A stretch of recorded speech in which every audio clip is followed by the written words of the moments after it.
Hello, welcome to Sean Oscar Presents. Today on the podcast, I've got a very special guest. His name is Bruno Falcone.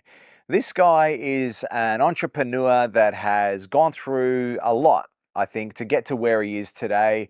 He's become a celebrity tailor. He's a bright, bustling personality. I think in this conversation, he talks about, overcoming trauma and what it's taken to become successful, the work that's required, um, learning to let go and find your own path in this world. And I think it's been a brilliant conversation and something that I got a lot out of. So without further ado, take a look. Bruno Falcone. Here we go.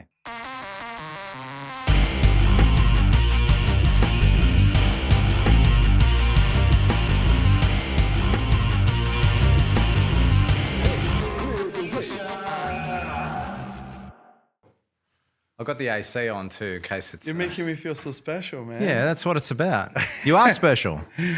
You're one of those people that, like, even though I haven't spoken to you for months or whatever, you know, they say that. Me and you are like... But it's funny, isn't it? They say like, that. I like that. Yeah, they say that about people that, I've got a friend that...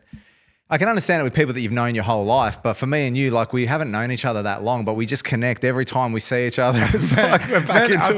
I promise. I'm not even kidding. Like, you and I, like, whenever like we connect and we get the chance to speak, I'm like, this is my friend. Beautiful. Thanks. This is my friend. And I've passed is it because with the outfit today. I need some critique, man. Come on. You're holding back. You don't want to say it, do you? I am. Come on, say it. I don't know. It's all I could throw together for this. I am. Oh, man. What's the critique? What have I done wrong? No, I'll tell you what. I'll tell you why we're friends the way that we are. Is because we experienced together an Italian dinner together. So like the first day, don't even know if it was the first day that we met, but was that the first day at the Gold Coast that we met? First time? Yeah, I think so. Oh, yeah. Yeah. So I forgot about that. Yeah, that's what I'm saying. I'm like, you don't know, but I know. So we were there at the Gold Coast, and what's it called? It was some sort of Italian. It was long lunch. It was a long lunch. Yeah. Let's be controversial and just say that it was like super boring. So boring. But then the real Italians found each other slowly but surely. It was like, oh, you're Italian. And we started speaking Italian, like 2, then another 2, then 4, then 5. And then at the end, we found ourselves. It was like high school. Dinner. High school, 8 people, all Italian. You were there. You got a little bit Italian in you, so that you would literally experience an Italian dinner. And because it was so like not emotional, but like but honest. The Italian dinners are honest. So if we wanted to spend time together that night, it's because we wanted to spend time together. There's no pleasantries. It'd be like, oh, so nice to meet you. Or what can you do for me? What can I do for you? No, it was like real connections. Like, yes, let's have dinner together. Let's have fun. And that's how we connected. That's why. And I was new to Brisbane at that time. So I had just left everything in Melbourne and come up and to meet all you guys and be kind of welcomed in. And then we ended up staying out really late. But the secret is that I didn't know anyone of those people. I didn't know anyone I had either. like one guy out of that group. Yeah. And it was, it was great day. It was great night. Yeah, great day, great night. Long lunch, long dinner, long evening. Long everything. Yeah, it was good. It was great. So I think that's how like it sparked. And then, I mean, like as I talked to you on the day, like you were such an inspiration because of all of that you achieved. Like you worked, like your dedication to what you do. And I'm telling you this, like, thanks, man. Honest. I was like blown away. I couldn't understand and couldn't fathom that I would have met someone like you at an event like that. So I mean it, man. Like it was great. It was very inspirational. Like you hit like a lot of goals that that are in my path. Everyone's got their own race, and I think if there's one thing that I learned fairly recently is that like not to be hard on myself and be kind to myself. That everyone's got their own race, but a lot of respect for what you do, for what you've done, a lot of admiration. I think you're great. Thanks, man. What a beautiful intro. Well, I think that for every 100 people you meet, you're going to find one or two in there. Like people need to stop the idea that you're going to find your people very easily, especially if you're a unique kind of person. But when you're on a hunt for good people, you gotta keep pushing. You got to keep pushing and keep talking. And you take a lot of losses too when you're trying to meet great people, because you find yourself talking to people or feeling a little bit, and then every now and again you meet someone who's fantastic and you go, yes, it was all worth it. It's almost like dating. You get rejected and rejected and rejected, but a lot of people settle for their, they say you're the sum of your closest 5 sort of people and things like that, but maybe that's a little bit inaccurate. But the general I guess principle is that you become what you surround yourself with. And a lot of people have great ambitions and goals, and I'm going to do this with my life and I'm going to do that with my, but you're not going to be able to achieve it if you're stuck with, I guess, people who aren't doing that with their life or don't have that same energy. Like when you walk into a room, man, you bring energy, you light it up, you think, man, imagine you got a guy like this around you all the time, or another guy like that. If you get guys like that around you, suddenly you're coming up with great ideas and all those excitement. You get enthusiastic about life. Or you get, in the world of business, you get momentum. I think, because I kept on ever since we met and so on. Like I kept on my own search, and I did find a few people like that in my life, and the cool thing about it is that they lift you up. Yeah. So they push you. It's almost like they find a way to make you understand on your own that you should be doing more or you should be doing better, and that is great. Like it's a great feeling. Only if you're in the journey though. Like I think there's some people there they just like content and happy to be where they are. I wrote that actually on my notes about like this growth mindset. Where do you get that from? Where has that always been part of what you're trying to do? Like be on a journey? Have you been like that since young, or? No, not at all. Like I think I feel that I was reborn. Like I felt like I was reborn when I had this moment in my life where I needed to take responsibility for all I was, and that was a hard moment. Like I don't know if I told you about this like in private, but my upbringing was what it was. It wasn't a safe space for me in my home growing up. Wow. I had to deal with from a very young age with mental health issues, addiction issues in my own house where, I was meant to be safe. And like for a lot of my life, I was giving the faults of who I was to where I was coming from, and that was just like a bunch of BS. It's just excuses really, right? Like, it's like, oh, I'm like this, but if my parents were this, or if I had a better this or that, yeah, right? Victim. Like I had this mindset for a very long time. And then I think when I was in my early 30s, I had this thing where, like I was a barista, I was making coffee, I was excited and passionate about it, but it wasn't, I always felt inside of me, I was like, I feel like I'm destined for more. I think I had more to give. And it wasn't even just the ego speaking. Obviously, at the time, it was more ego to get that push. But it wasn't just the ego. It was that feeling that contribution to the world. It's that feeling that, am I doing enough in the world? Can I do more? And is my passion, like to have a coffee shop and maybe open another one or whatever. Like, is that what am I about? And is that what enough for the world? And the reality is that I was trying to find myself. I was, at the time I was already an accountant in Italy. I was going to uni in Australia for my Bachelor of Business. So, I was looking. I was really looking for So you're in myself. Australia when you're a barista then? Yeah. Where was this? In Queensland? Yeah. That Park Road. Oh, yeah. At Dolce Vita. Yeah. Ah, wow. Yeah. So I was in this path and I was very unhappy with myself.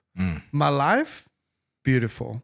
I had my beautiful wife, at the time. It was like the first years of our relationship. Beautiful trips and beautiful holidays and wonderful experiences together, like gorgeous. But I had a problem with me. I had a problem with me, and I didn't know what it was. And then when I started my business, I've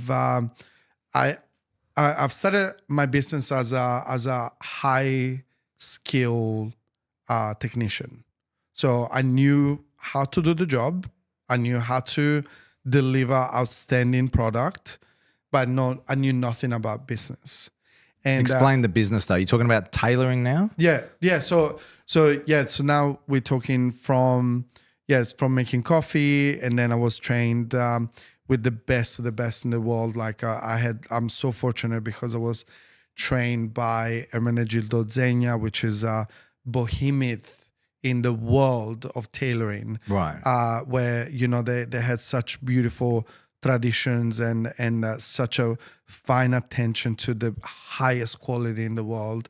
Then I was with Brioni, which is no lesser than Zegna, and Canali, Palzilleri, all of the biggest names in the world. And I was so fortunate to be like taking under the wing. But what of happened?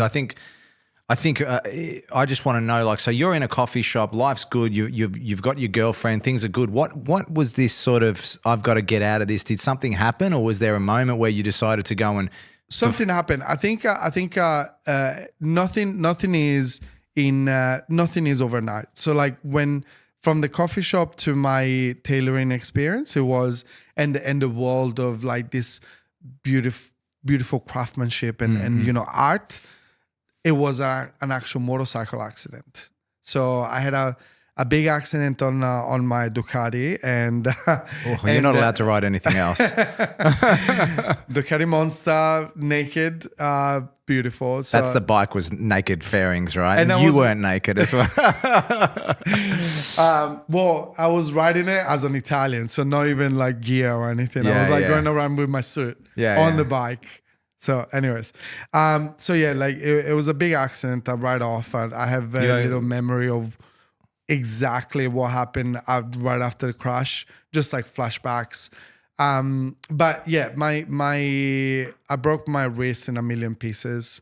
So I couldn't actually operate. I couldn't work as a barista in that moment. Mm-hmm. And then I started to gain some weight because, couldn't do exercise. And then I started to feel a little bit depressed. So then what I did when I had enough of that, which was probably a couple months in, I had enough of the way I was feeling. Not many people know this story. I haven't told this story to anyone, especially not on camera.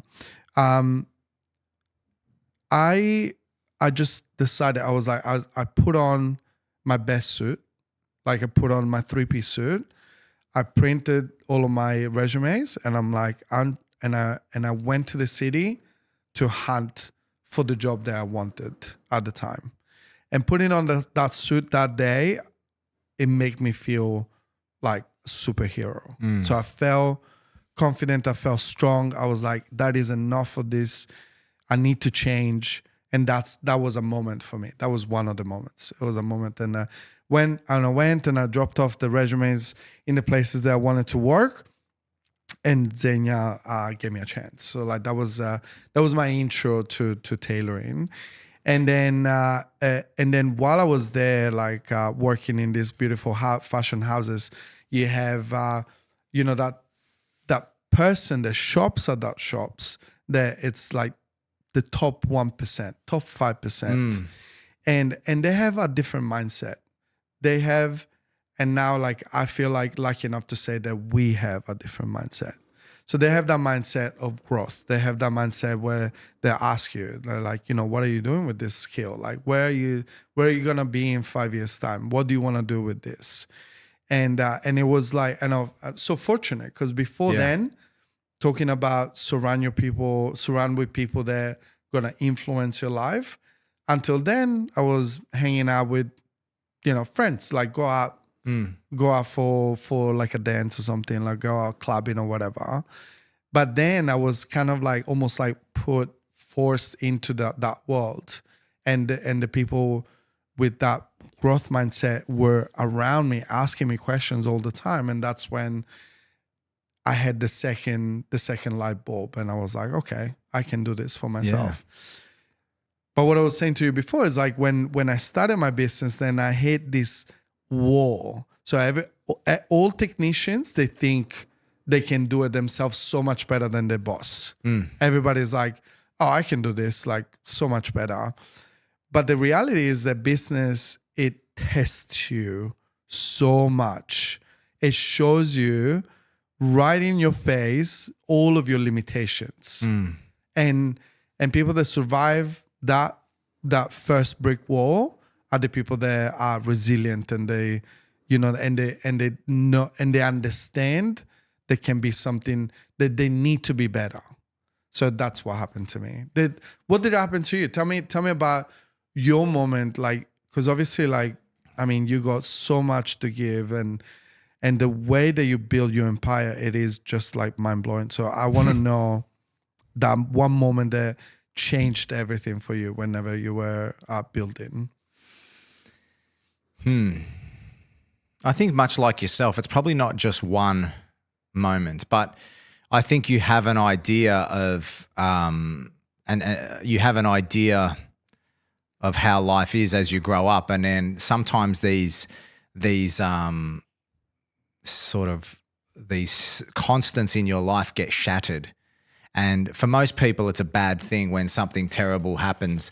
But in some cases, it can be a positive. And what I mean by that, for example, is like if you've got a constant, for example, that you've got a parent that you look up to, because that's how you grow up, right? Your parents are your superheroes, and and unfortunately, for a lot of people, they may never discover that their parents actually, for example, don't know anything. So they may follow in the footsteps of their parents, who are their heroes and their mentors and their leaders for their whole life, and get to a point in their life where they never fulfill their achievement because their mentors were actually people who have no knowledge of anything. And obviously when we do financial planning in my financial planning businesses, we often talk to people who are following in the footsteps financially of their parents. And it's like, well, how far have your parents got? Or how far has your friend got? So a lot of people don't really have great mentors. And I was fortunate enough at a young age that the family unit, although I love my parents and they're great people, it became very apparent by the time I was probably 17 or 18 that they were lost at sea, and suddenly I had this crisis of confidence in my parents. And that enabled me to sort of take advice and look to other people. And one of my first mentors was my boss at a toy shop that I used to work at. And he was just an amazing guy. And he doesn't realize that he probably knows to some degree how much he influenced me, but little things that he said to me. I can remember one day working in the shop by myself and basically just screwing around, being an idiot. And I still remember him just coming up to me and just going, you've worked here for too long for me to get angry at you or fire you or anything. He's just like, he goes, you just disappointed me, man. He goes like, why would you do that to me? I don't understand. Why would you want to hurt me like that kind of thing? I don't know really exactly what his words were, but that was all he said, and he walked off. And I remember thinking that day, like, wow, like I have responsibility, like I need to push myself to be better. And little moments like that, he gave us responsibility at a young age to do things. And it really taught me a lot. And he also taught me about the basics of business. It was actually one of the greatest gifts you can ever get is to actually be in a small business, close to the numbers, close to the money, close to the reality, you know? Whereas a lot of people, when they're in business, whether they're working for someone, like they're too distant from the actual transactions or what's happening. That's why a cafe is a good business, for example. You can see, hey, we got to make $5,000. He's got to get paid. He's got to get paid. The lights have got to get paid. You can do some quick maths and go, hey, all this $5,000 that's coming in, we're probably keeping $500 of that, you know? So it was a real gift for me to be close to the action. And yeah, I think having some great mentors along the way, and to be honest with you, like without bringing the mood of the thing down, I grew up in a part of the world probably a bit similar to yourself. Or I grew up in a suburb where in my high school year, it was particularly, I don't know, it was something about this year of my high school where particularly we just lost a lot of people, you know. We had a lot of drugs and a lot of, you know, awful stuff that happens and, you know, a lot of great people as well. But my numbers weren't looking good. Like statistically, I was thinking, I've got to get out of this place, man. So I had that motivation. So it's the gift and the curse, right? Like a bad upbringing can be a gift in some ways because it can motivate you. And, you know, they say people always say you got to get out of your comfort zone. Well, sometimes when you don't have that choice, you're just out of your comfort zone. You're not comfortable. You learn to sort of, you know. I think you don't know that you have a choice. I feel like whenever I get across like any of these kids, like they're in the like early 20s or like, you know, like teenagers or something, and you can tell like they have the direction imposed by family, school, and surroundings.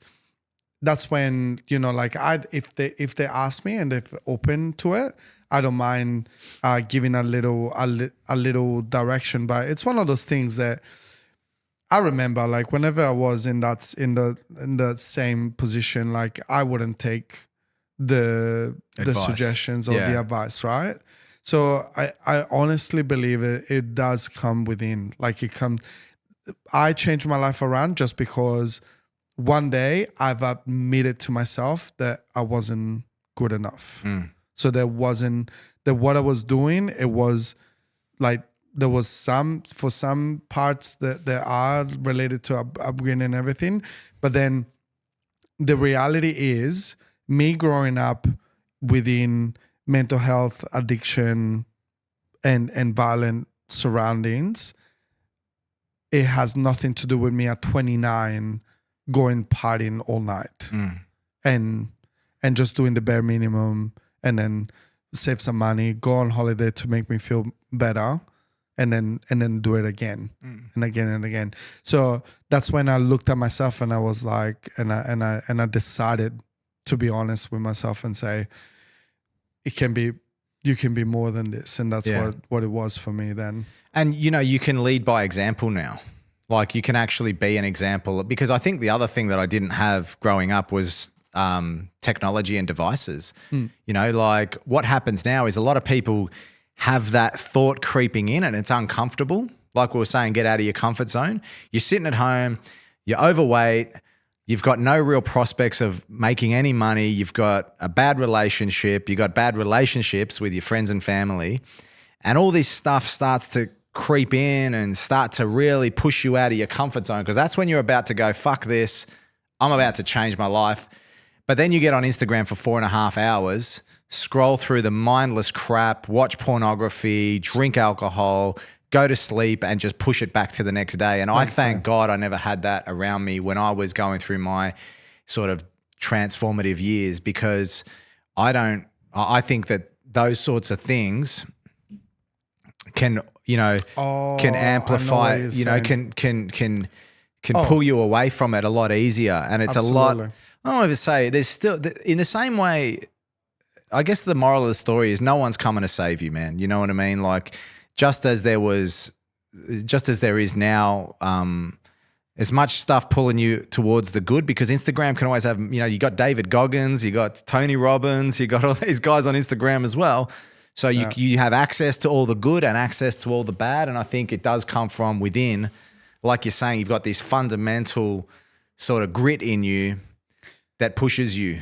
But you know, I love, you don't understand. I love how you said, nobody is coming to save you, because it is so true. It is so true. Like I literally was just having this discussion with a client of mine this morning when I was telling them actually, there was two of them, the partners. And I told them, I was like, if you present yourself in the way that you're doing right now, you're just leaving money on the table for potential future revenue. And the reason behind this statement is that some people decide if they want to do business with you within seconds of meeting you. Within seconds. If they don't know you and they'll take a look, they will say, yes, I do want to do business with you. No, you're not worth it. So then for business owners, especially whenever like you present yourself in a lesser way, then that's not up to the standards of the product or service that you're presenting to the market, that's when you're leaving money on the table, because you get so much missed opportunity, missed chance. And the problem with that is that they're not aware of it. Because how would you know? If you're losing on something, you don't know. Yeah. Right? Because nobody tells you, Yeah. hey, I could have given you More 30 money. grand. That's right. Nobody tells you that. Yeah. But it happens, and it happens all the time. All the time, yeah. And so that's for business, but then in human relationships, it is exactly the same. So like nobody is coming in to save you until when you decide yourself with your own mindset, with your own will, that you want to be the version of yourself that you want to be. Absolutely, yeah. So that version doesn't happen overnight, but if you keep on like looking and concentrating and focusing on that person, you will become that person like one day at a time. And I couldn't agree more. It's about the other, like someone was asking me for some advice the other day, and it was like, you know, I want to be successful. I want to be all these things, you know, what books should I read? What this, what that? And I said, I can tell you whether you're going to be successful in 3 questions. And I said, oh, Jesus. Yeah. I was like, well, what time do you go to bed? What do you eat? What do you read? Like you can look at someone who's, are you living with purpose and intention? It's that simple, right? Like people want to know, what course do I have to take? People want to know, you know, who should I follow on Instagram? It's like career, live whatever. everything with intention, right? Like when I go to bed, it's to get sleep. When I eat, it's to get nutrition. You know what I mean? Like when you're doing these basic things, you actually are ahead of the pack, right? When you're just doing things with a purpose and intention. And if you are causative, you know, like you're actually doing things for a reason. You can see the guys on the train, right? Like you can go on a train and see people just scrolling mindlessly, or you can see someone watching a YouTube video on how to, or a podcast. I mean, they're just two totally different mindsets, you know? And it's like when you're actually living with a purpose and living and doing every action is for a reason. Yep. You're not just some leaf in the wind anymore. Suddenly you're stable and moving along a path. And it's a slow path, but you're moving. I'll tell you even more. I'll add one more question to it. And it kind of ties in with what you just said. It is, are you taking care of yourself? Yeah. Because so one of my mentors says, how you do one thing is how you do everything else. That's what he says. And think about it. Like if you take care of yourself, right? So eat well, sleep well, exercise. If you take care of yourself, grooming, like present yourself well, that's when you know that person takes care of in the same way as they take care of themselves, they take care of their business. Absolutely. So, and it doesn't have to be that you need to have a business. It's like you take care of business, like career, whatever it is, but you know that person. So that's whenever I talk and I speak to my people, I always ask them that question and I always point it out. It's like, do you take care of yourself? Do you think you take care of yourself? Can you honestly say that you're taking care of yourself? And if you were to take care of yourself, what change would that have in your life? Yep. And sometimes, it's like I said, the missed opportunity nobody comes in and say, you have missed on $50,000. You have missed on meeting this person. Nobody tells you. You just miss them and you don't know. So I feel like I'm the person that tells them. Yeah. I feel like I just good. tell them. Italians have But you do it with care. That's the thing, right? I do it with love. You do it with love. That's right. I do it with But you love. went back to what I was saying about living with intention and living with a purpose. One of the things that I laugh about is, you know, obviously with staff and employees, the amount of influence that they are, that if you take the average guy that works a 50 hour week and you know, they'll all tell you at 25 years old they want to be successful. Yep. They'll all tell you that. Okay. At 35, they're kind of, I just want to be happy. I just want to be with my family, and I just want to, you know, time. I just want, I want to have time with my kids. Balance. It's all about work-life balance. It's all about balance. And then you talk to guys in their 40s and 50s. It's all about, well, you know, the dream's gone, right? It's not going to happen anymore. So if we take what's changed, right? Obviously, they've just failed at their original idea, which they had when they were 25. A lot of guys who are in that 25-year-old bracket, I mean, I can tell you right now what I see is like these guys, most of them can't make it to work for a month straight. Like most guys at that age now can't attend work for 4 weeks straight without a sick day or something like that. Just basic. That's a basic, right? Basic. So when they say what advice have you go got? to work. Step Do you go one, to work? arrive, you know? Show up. Show up. So the second thing is that it amazes me how people don't realize that you have to push back on what society wants you to do. You have to say no to Valentine's Day, Christmas Day, Easter, Australia Day, you know, all your friends' birthdays, the grand final, the NRL grand final, the World Cup. You have to say no. Maybe not to all of them, but at some point you've got to look at your year and say, I'm not giving up 15 days of production and effort and energy, you know? 15 days. It's more like a month. Yeah, well, I mean, you know, like there's like all of these people that are like, okay, so to take the most amount off out of the year, that's right. These are the days that you need to. If you're watching those videos, I'll put one in right now, but if you're watching those kind of videos, you're doomed. Forget it.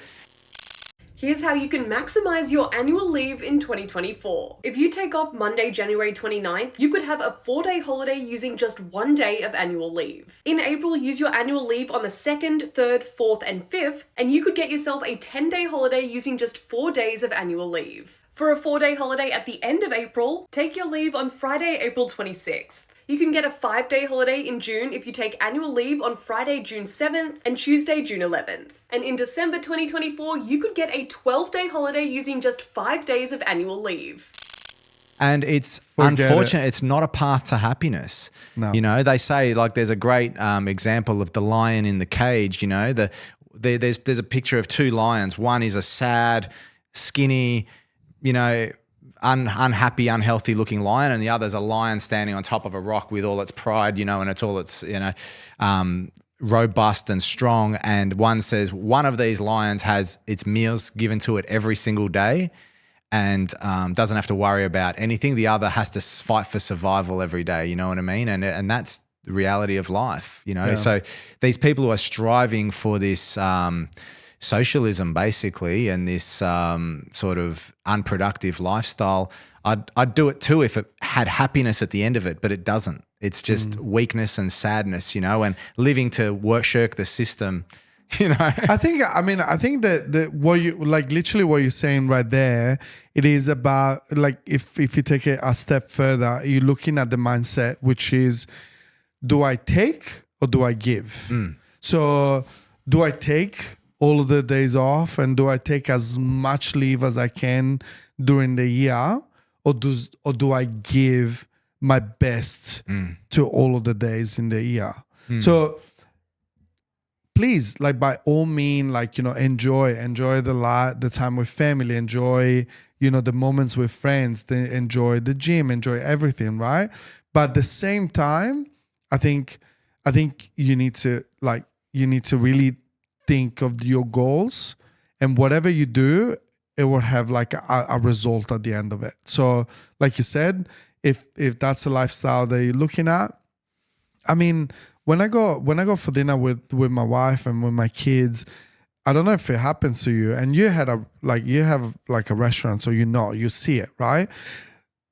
You see the people sitting at the tables, and there will be some people that are genuinely in the moment, they enjoying themselves, they're talking to each other, and they're there, they're present.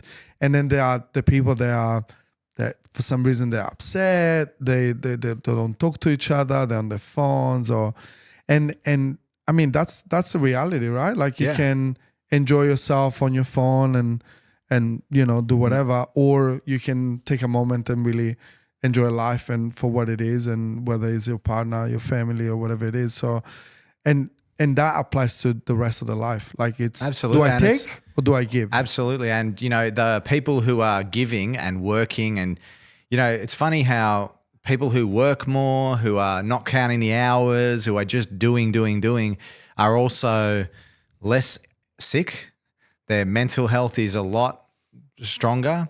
They're just generally happier people, which I find is really funny that, that the people who seem to work the hardest have a much lower chance of getting sick than the people who are, it manifests as illness, I think, I've seen it happen. I think that was probably like one of the biggest struggle from being employee to business owner. I think it was that you don't realize that you cannot confine your work within hours. Yeah. You can't say, I'm going to work between 10 and 6. Yeah. And I'm going to take 2 days off every week. No.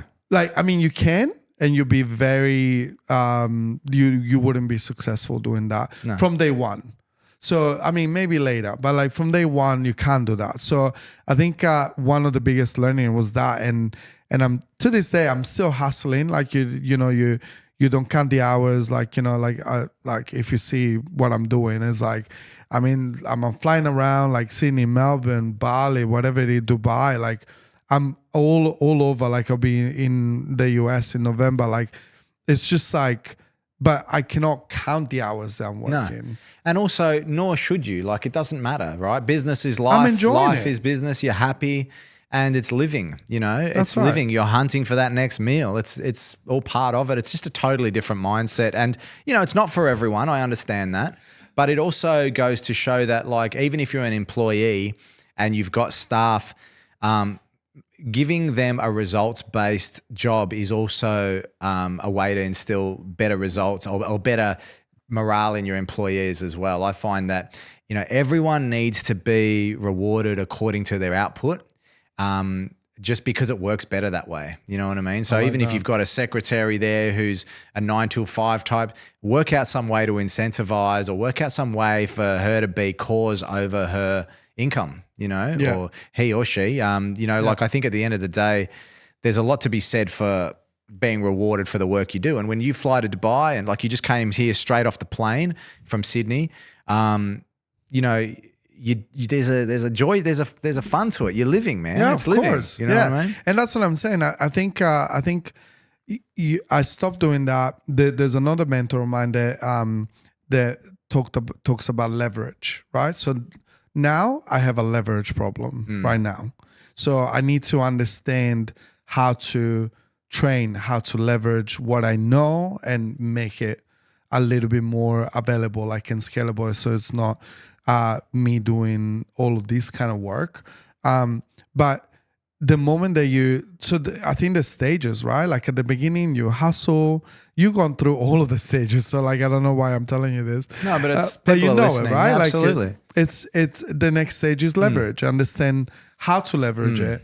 And I mean, like sometimes you hear all of the stories out there, like, working from the beach, and it's not like that. Like business, it is not like that. And anyway, even there, like it's like, people have different ideas of what they want, and also that working from the beach thing romanticizes the idea. Everyone set the laptop up, take a selfie, take a photo, put it on LinkedIn or Snapchat or whatever, and then go back to the hotel and do some actual work. Because you know, at the end of the day, like I don't even want to work like that. Like I like to do what I'm doing when I'm doing it. So if I'm working, I'm head down, music off, and I just want to get stuff done. And sometimes I get through my checklist in like 45 minutes. And I look back and I think, wow, like 45 minutes, that was all done. It's just a blast, you know, but someone like could easily stretch that 45 minutes into 2 or 3 days if they really want. If that was the goal to just, you know, you could easily stretch it out, you know? For sure. And you got to stay away from that. Yeah. You really have to stay away from that. But how did you,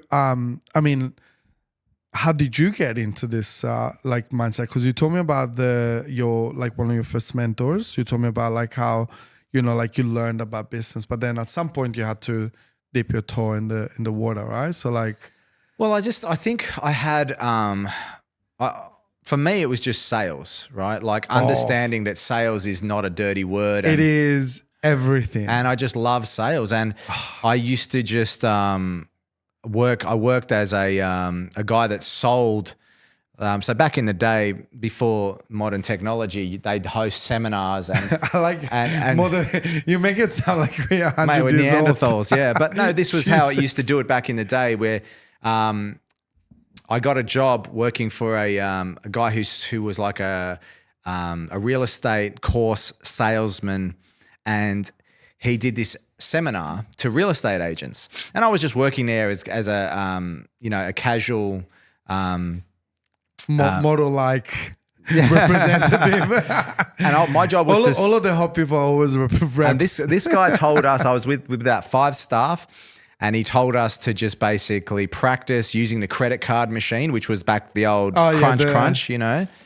And he said, basically, I want you guys to all do, and this is where he was drilling, right? So this is a part of training. Yep. He was actually saying, okay, you 5 guys, I want you to do 50 of those, just because at the end of when I finish speaking, I don't want anyone waiting to hand their money over to me. He was obviously a real money-based guy. And he spoke for about 45 minutes, and he sold these courses that were like $3,000. And at the end of the seminar, he said, basically, if you go down to the back of the room now, you'll get one for $3,000. If you want to get it any time after this seminar, it's $4,500. So we just had lines of people, and I was just crunching 3,000, 3,000, 3,000, 3,000, 3,000. And across 5 people, and I just thought, wow, this guy just made like $300,000 in a click of a fingers. That's it. So obviously when you come from the neighborhood that I'm from and the lifestyle that I was from, I just like, I've got to understand like that there's levels to this, and I've got to sort of change my mindset and understand that it's just the difference between that guy on stage and me is just what's in his head. There's nothing else different. There's just nothing else different. He just has a whole different way of looking at things. And so, you know, you start down that path, you start reading a book here, you start reading a book there. And then I worked with a guy who was another big influence on my life. He was probably one of the most, I would just say like he was a salesman to the degree that he didn't really have any lines, you know. And so what I learned from that guy was that sometimes sales is a big responsibility because you're influencing someone to do something.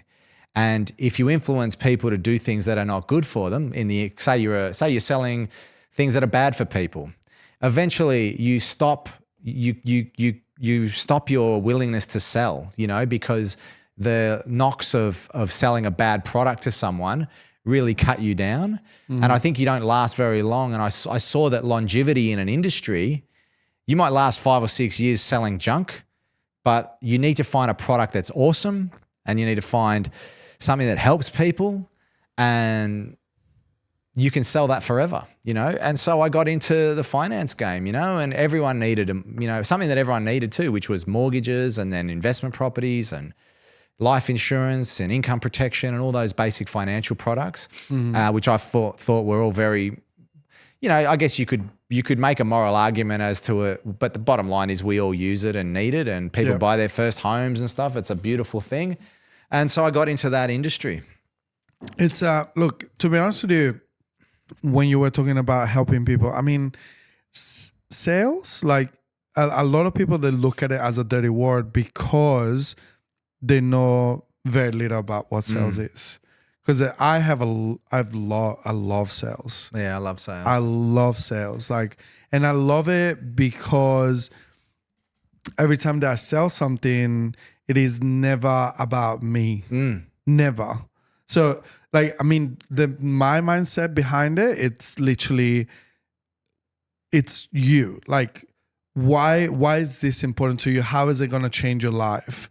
And the cool thing about what I do is that I see it instantly. Yeah. Like, I actually, it's the best. This guy, honestly, this guy came this morning and he was wearing like a t-shirt, jeans, these sneakers or whatever. And then we are going to we're going to this networking thing together, like in the next couple of days. Actually, it's going to be a training about sales. And I told him, I was like, oh, do you think the way that you put yourself together would affect the way that you perceived in the room? It's like, oh yeah, but we're all there. The coach was wearing a polo or something. I was like, yeah, but he's the coach. He has had all of us in the room. He can do whatever he wants, but you're the one that needs to to do something about it. And I think it's about control. It is about control.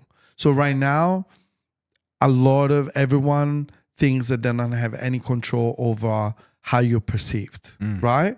Everybody's got their own style. Everybody's got their own appearance. And, there's all of this, inclusivity of everything.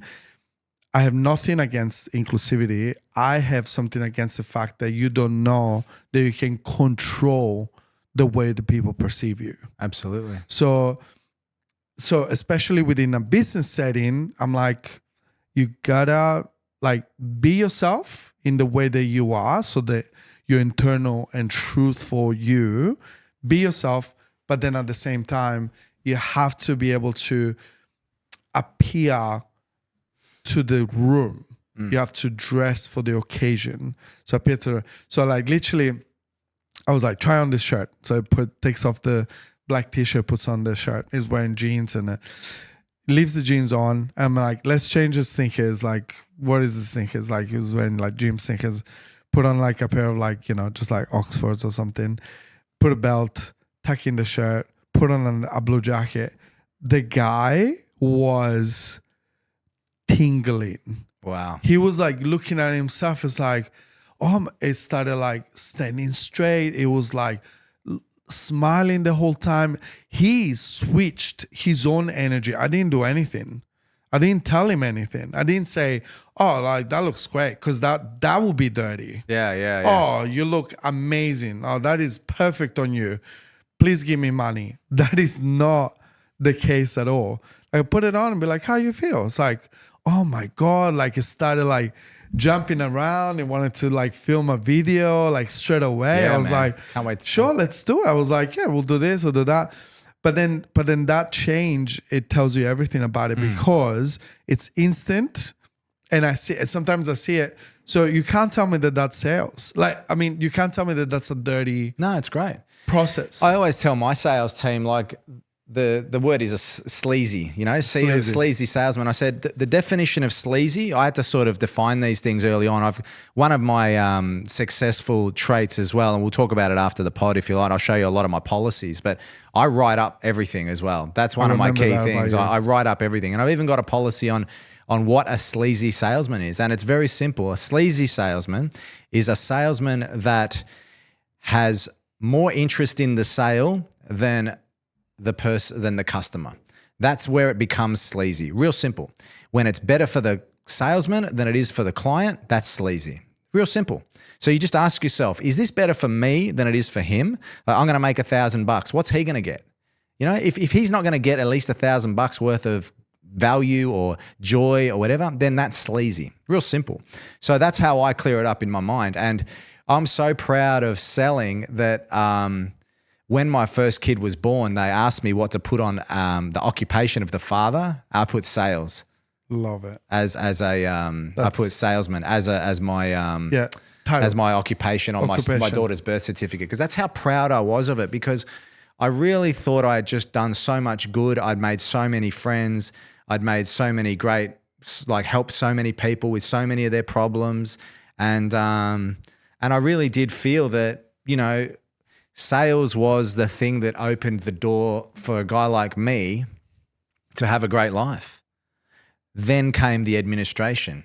And once I worked about figuring out how to do great administration, then that's where your scalability comes in, you know? Yeah. Being able to duplicate myself, being able to have what I do duplicated amongst my staff and make sure that the administration is bang on, because sales and production are always at odds. And if you can solve that problem, like you sell me a suit, that's great. But if I don't get it, or it's not like how I wanted it, or if it's delayed, or then we're going to have problems, you know? Yep. And eventually then it affects the salesman, because you don't get the good feeling that you get. You don't get the referrals. You don't get the good reviews. Yep. And eventually you don't want to be doing it because you got an upset client. Of course. But if, you know, you work on that momentum, those wins, I come back, I go, and I'm putting it on my Instagram, like, check out this suit I bought from Falcone, you know, and there you go. Wow. And then you want to do more of it. I think, I mean, you bang on. I think the admin part of it, especially like what you just described, is like literally what we've been working at for the past 6 months, right? So sometimes also you don't realize that you might have a problem with it, right? Until when you hit like quantities that you never hit, right? Like you hit like the level of sales that you never do. So it's like, whoa, oh my God, this is a problem. It's like when you're a barista and someone orders 100 coffees, it's like, suddenly you're going to have a milk issue, you know? That's right. You don't realize until it happens. Exactly. And that is good. It's good to have. It's a good problem to have. And then, and you said it so eloquently that you do need to sort out that problem, like make sure that the admin is on point, and and write it out. And the policy, like that is the key. You've been telling me about this like for the past years, and I can't believe that, like, honestly, only now that I'm face to face with it, I'm like, we had a situation with sales. You listen to Sean. We had a situation in sales come up here, and I said, I'll bring up a policy on this, because when the joy of a policy, right, is if I explain to you to do something in your business, it sounds like just a good idea. Like, hey, Bruno, you should do this, this, this, and this. But how much more powerful is it, which is what happened last week when I was talking to a salesman in my business, and he was struggling to sell. And I said, I wrote a policy on what cuts a salesman's flows, you know. I'll bring it up, and I went to my Google Drive, we're on Zoom, so I bring it on the screen, and we read it, and basically what it was is that too many half-done administration cycles can make a salesman feel a bit overwhelmed, so the way to handle it is collect them all up, and I had it all written out.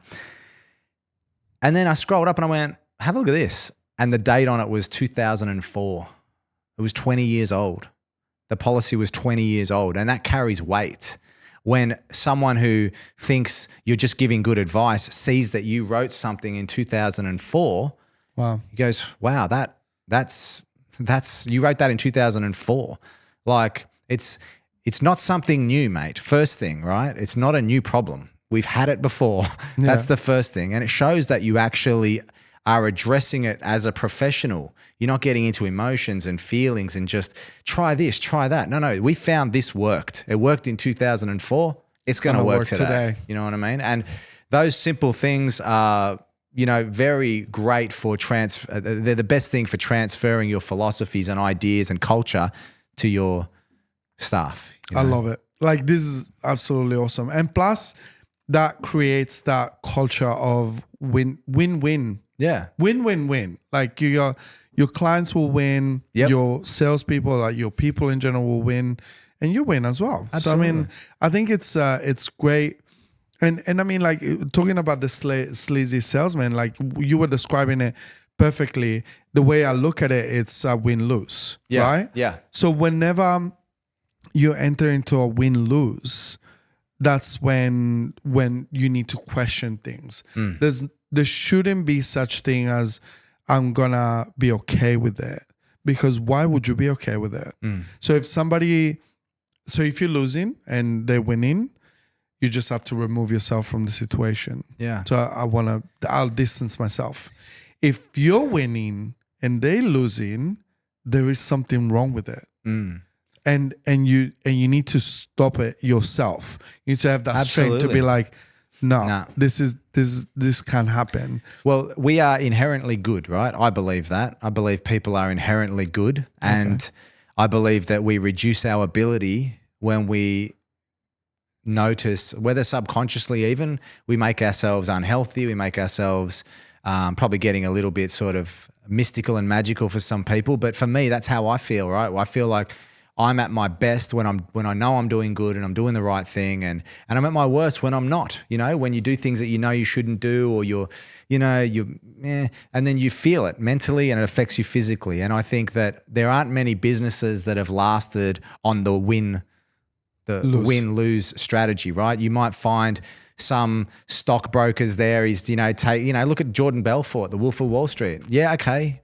Lost eventually though, right? Because he was the only one winning out of that. All these businesses that you see crash, all these sort of scandals that you see, it's shameful. If there's a pastor that's taking money from the church congregation, eventually you get your 15 years, 10 years, but it doesn't last. All the major successes and the true happiness comes from that win-win-win situation, you know? Yeah. And I mean, like, it's one of those things that, you're talking about morals and you talk about like how you feel about things. But the reality is that, we're just describing the men that, and women that they take care of themselves. So they take care of themselves. They take care of themselves first. Then they are able to take care of other people around them. So they'll take care of the immediate community, which will be their family. Then they'll take care of the community, like the little small town or whatever, the city, and then Expanding Australia, circles, man. the world. Yeah. I mean, that is literally what I know that I can do. Yeah. I'm just like, you just call me at the start. Chapter 1. Chapter one. I am though. I'm very excited because I do participate to a lot of good causes. Like this makes me feel like I'm contributing to the world, and I don't think I'm supposed to say, but like by the time this air, like it should be fine. I am participating to Women Legal Services charity, supporting them. They take care of all of the women there. Like within domestic violence and abuse, and helping them get out of those situations. There'll be a big event next year in May. It's called Dancing CEOs. So I'll be there dancing my way around.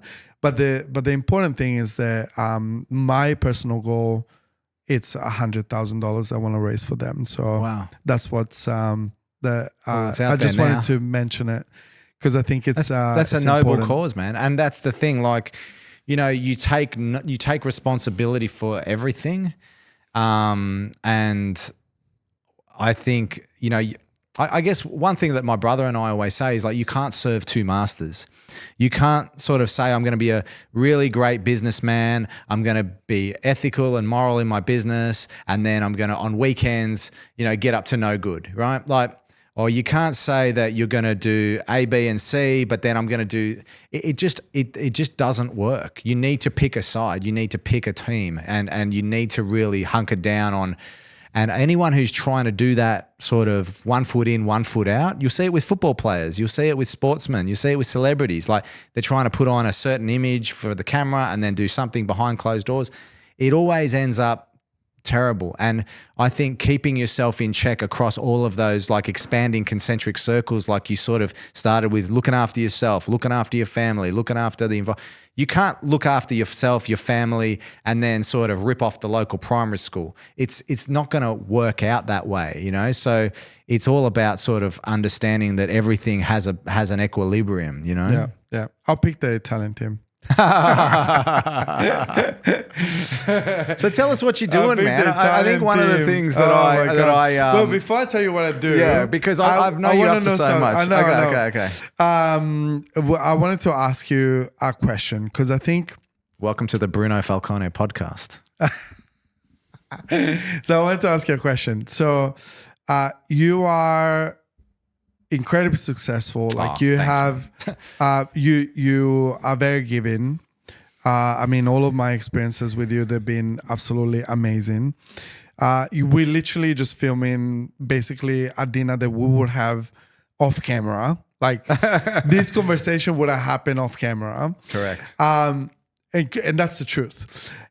So behind the man, like behind this person, I want to know, because this would be like a curiosity of mine, what influence has had the way that you actually present yourself to the world, right? What influence has had on your business and on your life?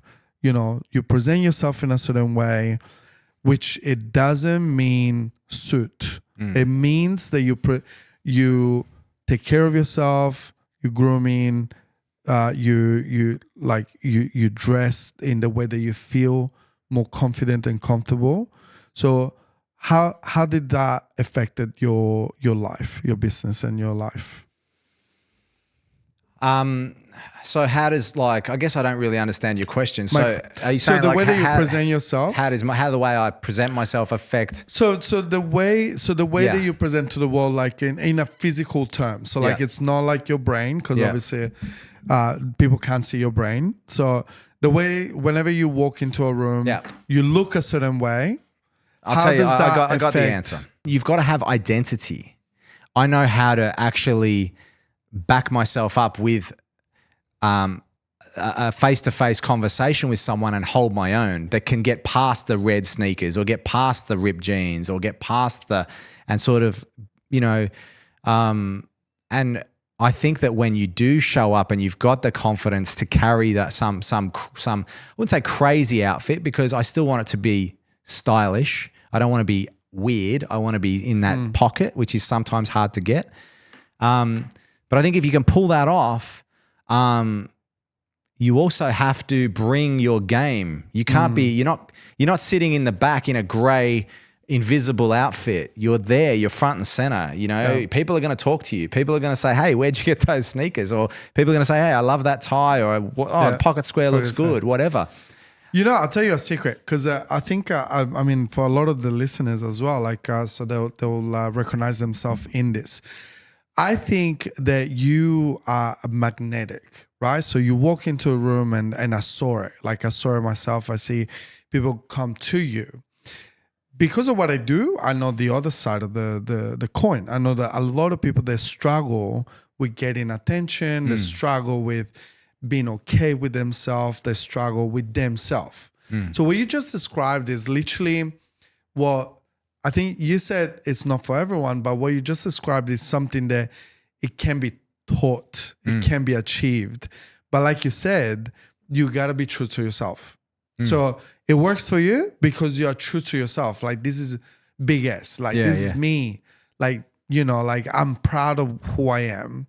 So all it is like literally being true to yourself and expressing that in the way that you present yourself, like in the room, like the way that you dress, the way that you look, and that's And it's when the same in cars as well. I was just thinking, is it? Well, I think it's also your car's an extension of that. Like the cars that I've always picked, I've always driven things that are that sort of just in that pocket. You know, they're just outside.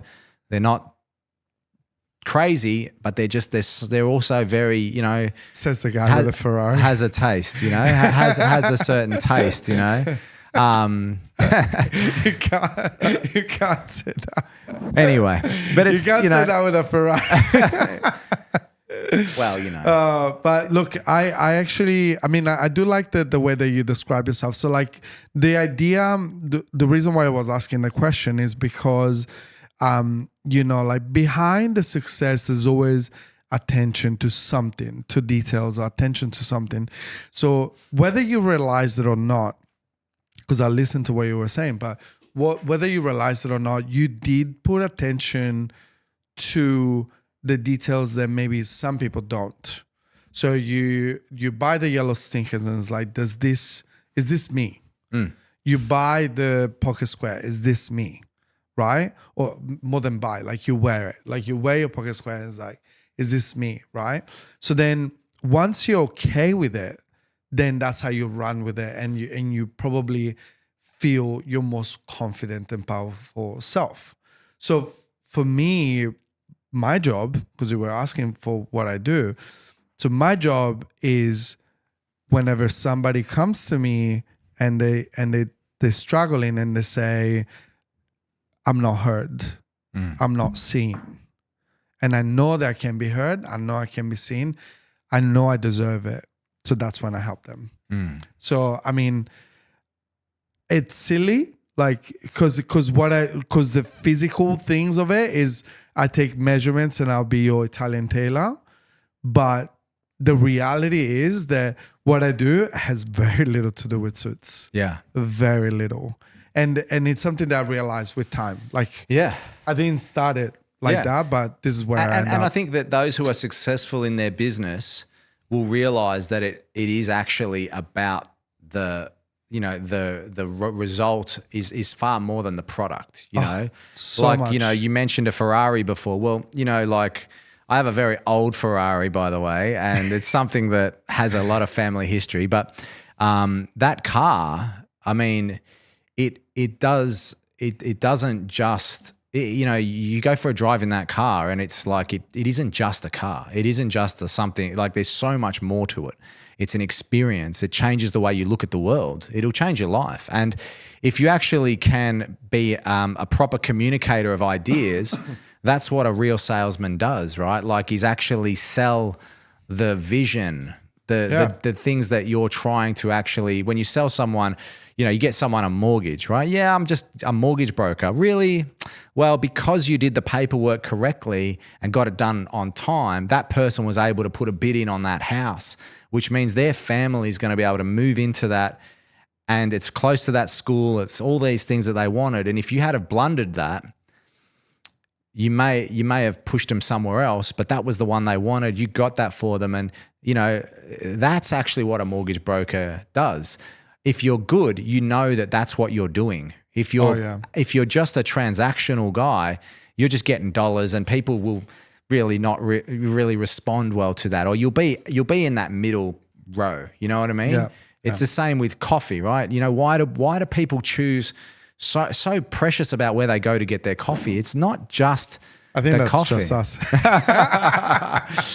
Probably. No, just joking. Yeah, but you know, like why people want certain things out of a coffee, you know, and people want it to be fast, but they want that smiling service, you know, they want the handsome Italian guy there. You would have been great as a barista, I was man. a great I could barista, imagine. I promise. I could imagine just the joy of, you know, people's day. You're adding that. I promise. You know, they were like coming in. They were like I could literally imagine hanging out in the coffee machine. I could imagine. They would like drink it there.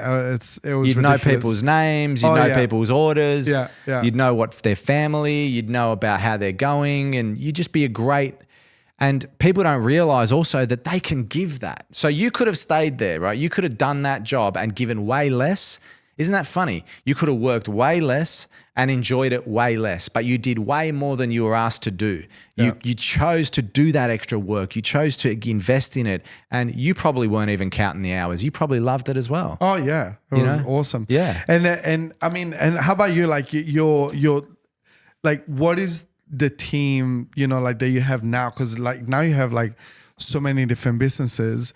So do you feel like that's what they're delivering? What are they doing? They're giving more than just the. Yeah, they're trying to. You know, I like love that's the that. goal. That's the goal. That's the culture. That is beautiful. Because I don't want to. I don't want anyone to have dealings with any of our businesses and feel that they were dealt with in that sleazy manner. I want them to love win. that. You know what I mean? And for us, we realize that long-term growth relies on that. It's you can look at it as an ethical, as a moral, or you can also look at it as good business. I choose to see it as the way I want to live, but it also pans out to good business. We had a client just recently, you know, situation occurred, things didn't work out. In any other business, she would have lost $5,000.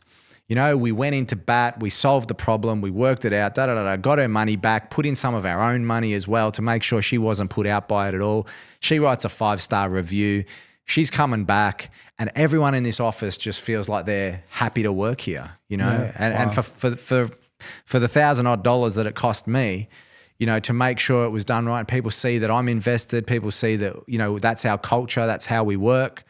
They tell their families, you know, they're at the dinner table and they go, you know what happened in my business the other day, or my boss and my company does this, that, and the other. It's fantastic. Yeah. You know? No, I love that. I mean, I feel like I'm very similar to what you just describing, but you know, like obviously, like we might be different. How does that work out with your own? This is a curious question. Like, how does that work out for you? Do you put any limitation to the way that you work with people? Like, do you put any personal boundaries? Not really. Right. And it works out well, right? Makes you feel good.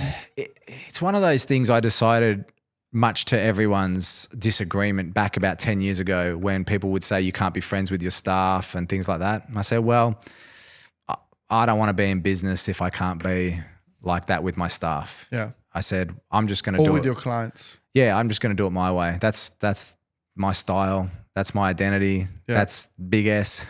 That's how he does it. That's what we're going to do. And we'll make it work. And yeah, we've had some problems and probably some things that, you know, in hindsight you go, yeah, you know, but you would have made mistakes doing it any which way you did it.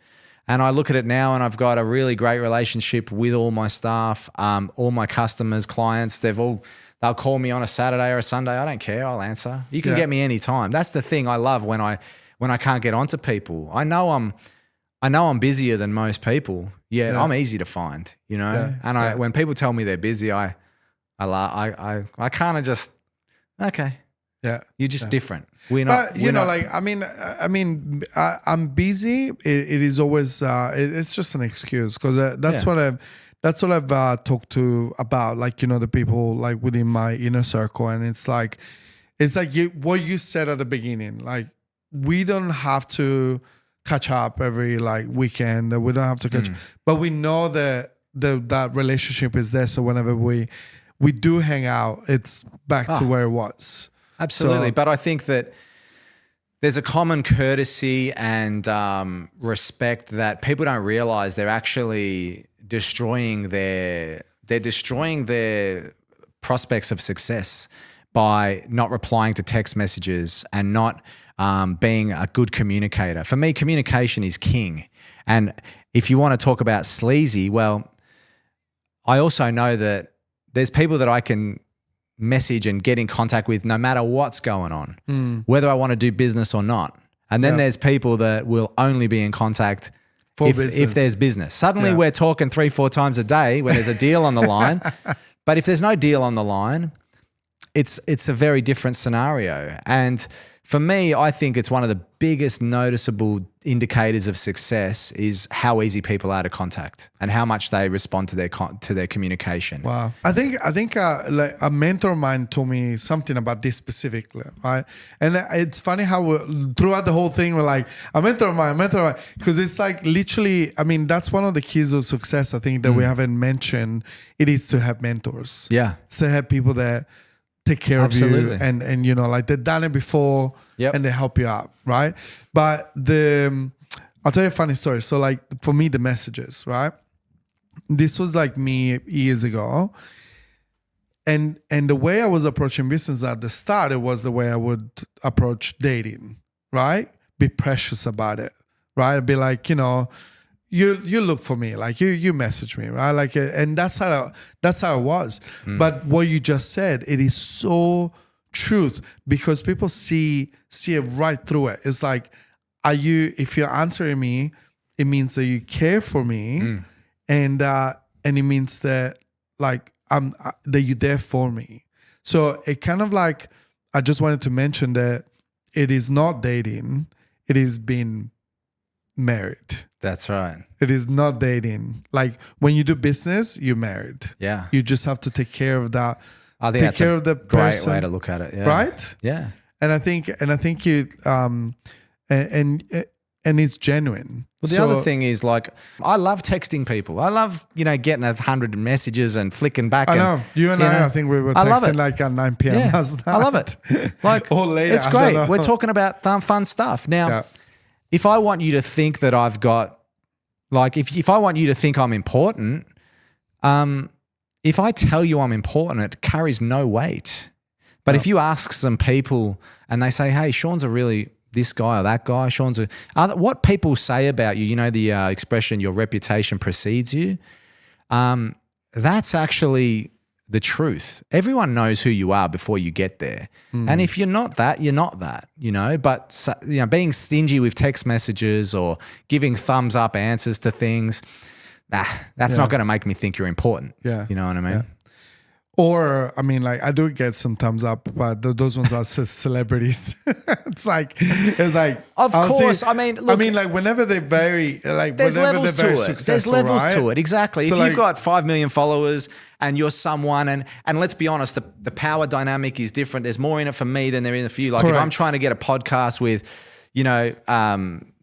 some movie star, Yeah. and I'm texting him, obviously there's so much more in that for me than there is for him. Of course. So I don't mind that. That's not what we're talking about. We're talking about people that you've dealt with for 2 or 3 years, people that you know. But those ones those ones are the levels. I think it's so important for people to understand, because maybe they didn't had, whenever you haven't had that experience, you don't know, right? Whenever you reach into somebody that will gain from that relationship in a much smaller way than you, right? Yeah. Like you're winning. So for example, I will, the clear example, give it to myself, right? Like I'll say, I will reach out to like some of my clients. So like recently I don't know if did you see it? Like I did, I worked with Mark Boris. I worked with Joseph McClendon III. Like these big personalities, and then reality TV shows and the Housewives of Dubai. Like it's great. Like I had a lot of fun, right? Like Sergio and Caroline. Sergio was like Real Madrid soccer player. Like It's amazing. awesome stuff, right? I saw you put a Vince Vaughn jacket as on well. Vince Vaughn, man. Like that to me was like pinnacle. That was like, who is this That was guy? peak Bruno. I loved it. That's it. Vince Vaughn, Hollywood actor. So whenever I reach out to them and like a message or whatever, I mean it's obvious. I mean they are giving me a shot. They enjoying the stuff that we've done together. They have a lot of fun with me, but it's obvious. I mean, like they're getting the value that I can offer, but then obviously like I gain from that relationship. So if Vince Vaughn send me a thumbs up, I'm okay with it.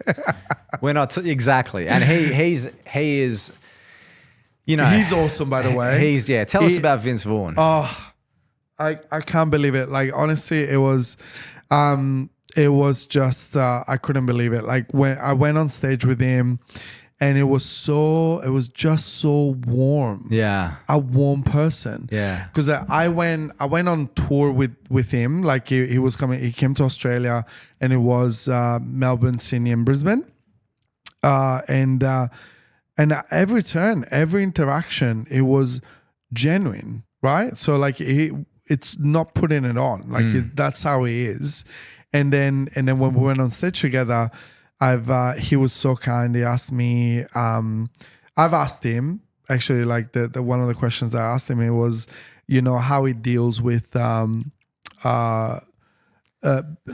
with confidence, and in a way also rejection. So like that's why he was telling me about how especially in Hollywood is like people reject you, like they don't reject like the system business. or the business is like they say no to you, right?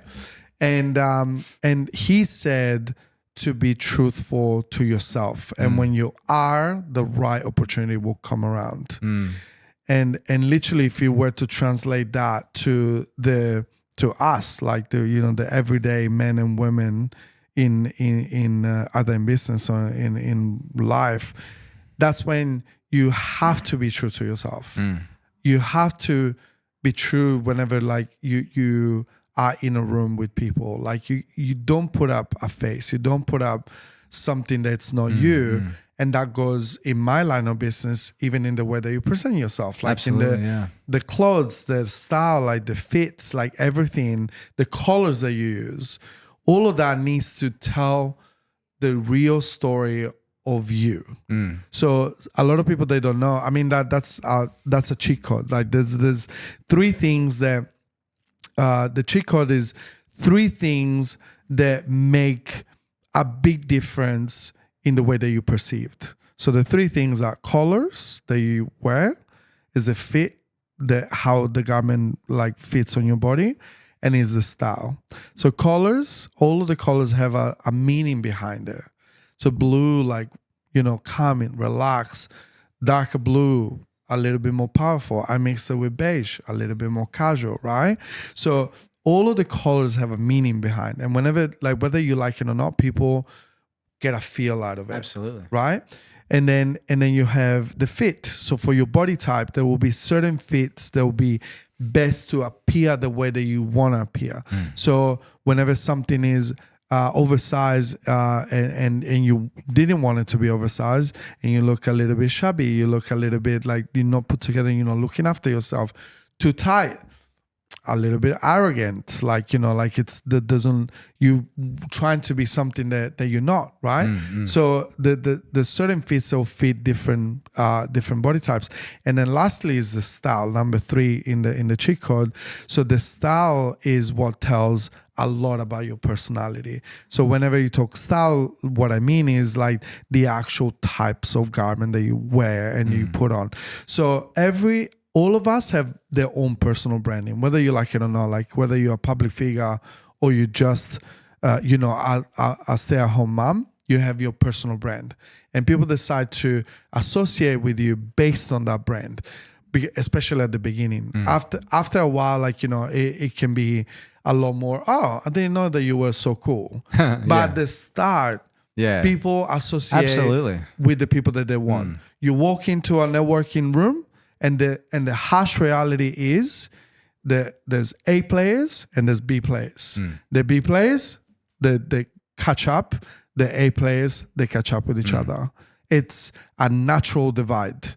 Is lions hanging out with lions and zebras hanging out with zebras. It is what it is. Facts. Right? Yeah. So but yes, so like in the style, in the way that you present yourself, that's how people would decide, do I want to hang out with this person or not? Do I want to do business with this person or not? Is this person my people? So that's and whether you like it or not, it is what it is, and it has such a great impact in what you do. That's why I was telling you before. I was like, I'm sure behind your success, you have your own way to approach the world, right? Like your way to approach people and everything. Yeah. Yeah. No, I was just, I wanted to ask you about like how being Italian gets, like how many doors that opens in Australia. Like people just love it. That is a cheat code. That is a cheat code. Look, man.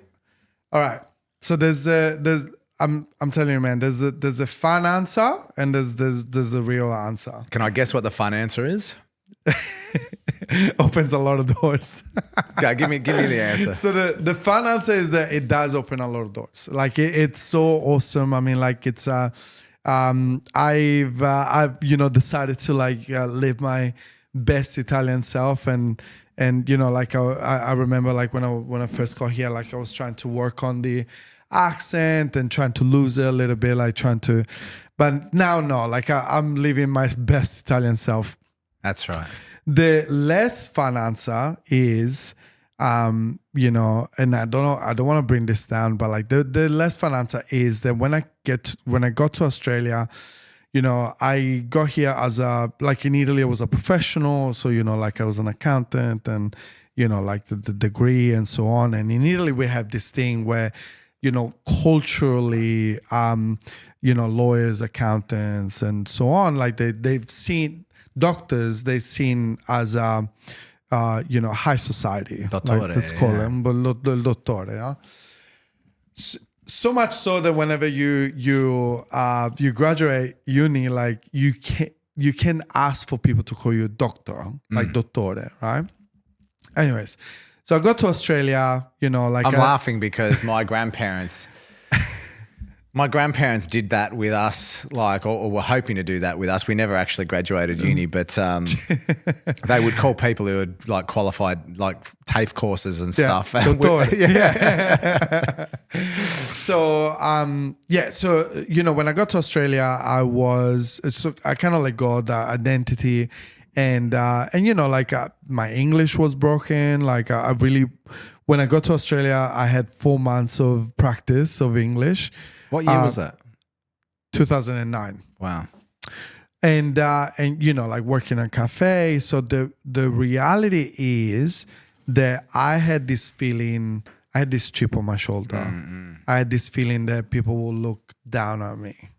And this is the truth, right? Also, never said on camera. So this is the truth. Like I had this chip on the shoulder.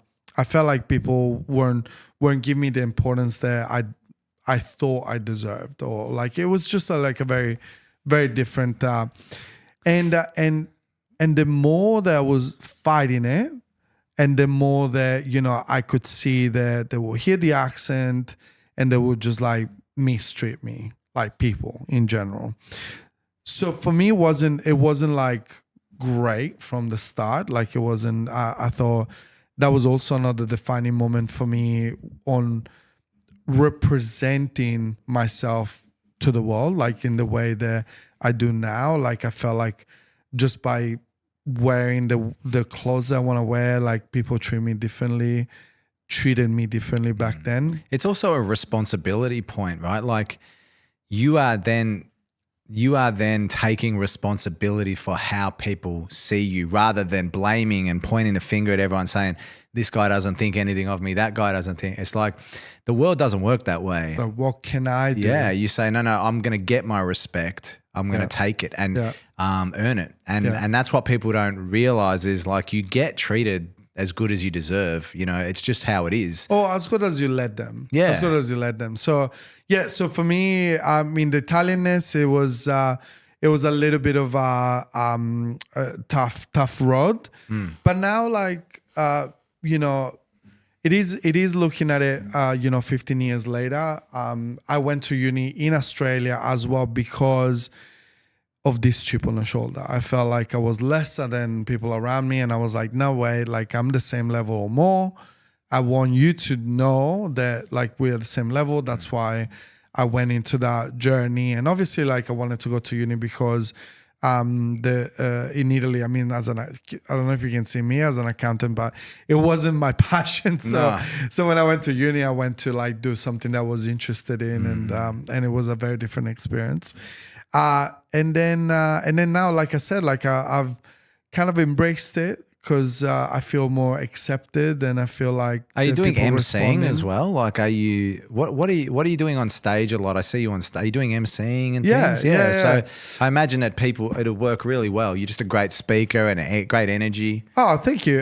Yeah. So I mean, I just came from an event in Sydney. Like I was a keynote, and I was talking about the cheat code actually. Like what we were talking about just then. It was like. The rooms I speak to, they more professionals. Like at the moment, like I'm concentrating within the professional space because it is so important for professionals to understand like that kind of effect that they can have to themselves, to the people around them, and to their business. And you know, I noticed that when you put it into dollar amount, that's when you listen, and it's like. And one of the first questions that I've asked our room like on Thursday Is that when you were telling them how much they could leave on the table? Yeah. So then one of the first questions I said, do you think that you are representing your brand correctly today? Do you think that people will give you money for it? And then some people that will say, oh yeah, I think so. And then some people are like, oh, maybe could it be improved? Yes. Right.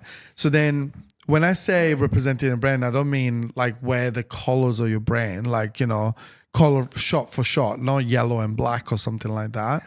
But when I say representing your brand, it's about representing the level that you want to be seen at. So that's when you get a big divide between, let's call it like a marketing agency, let's say, or a coach, or whatever you think of. You present yourself, you're like a little bit like you frazzled, like your hair is a mess, and you know, like you get all of your books in your hand, and you have a loose fitting clothes all around, and then you see the guy or the girl like walking in, like All together. they're walking on red carpet, they're having like the nice jacket, the nice fabric in the shirt, like the hair is put together, like the makeup, or like the guy is looking sure of himself. So that's when there's a big divide between I just need $197 a month, and I'll do all of your socials, I'll respond all of your comments, and I'll share all of the stories that you want, and I'm gonna need you to give me $4,000 a month, and I'll do the exact same thing. Mm-hmm. I mean, within the business owners and between businesses, like representing your brand, it is crucial, because that's when you know you can deliver more, and you can take care of it, like in the way that you know that you can deliver. Sometimes if you only have substance, but you cannot get the attention out of the room, I mean, you're just playing a good guy. Yeah. So you're a good guy, you know. Everybody that you take care of, like, you know, they're happy, they leave 5-star reviews, but you're a good guy. Versus you contributing the exact same thing to the room, but people come to you. But people and then you just need to deliver to the room. And you can name your price, because eventually it becomes a commodity. Time is a commodity. It's like, if I don't have time for you, like the only way to do it is either like I get more team, more people to look after you, or if you want me to look after you, I'm just gonna have to say no to somebody else. So then my price needs to get up. Yeah. So that's one of the things that I like to talk about. And that's when you put it in dollar amount. But then the other thing that comes out of looking the part and being yourself and really like representing yourself in the way that you want to be represented is this confidence.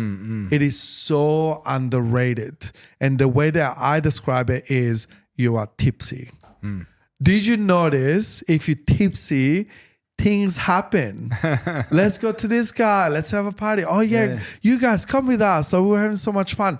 So when you're tipsy, people say yes to you. So that's the only thing that changes. Right. People say yes. Imagine if you can translate that into the business world. Yeah. So you're confident. People say yes to you. You walk into a room. People come to you. And is this part of like a speaking circuit type of thing, or is it with a group? I think so. There's several speakers in Australia that I've connected with, and like even, I mean, you mentioned Goggins before. Like I will be going on stage on that Goggins event as well. And yeah, for me it's about really bringing this confidence piece to the rooms. Awesome. Because there's a lot of people that struggle with it. I was struggling with it. Like I wasn't always like this confident self that I am today. And for me, like the taking care of myself, having control in the way that I appear, it was a shortcut.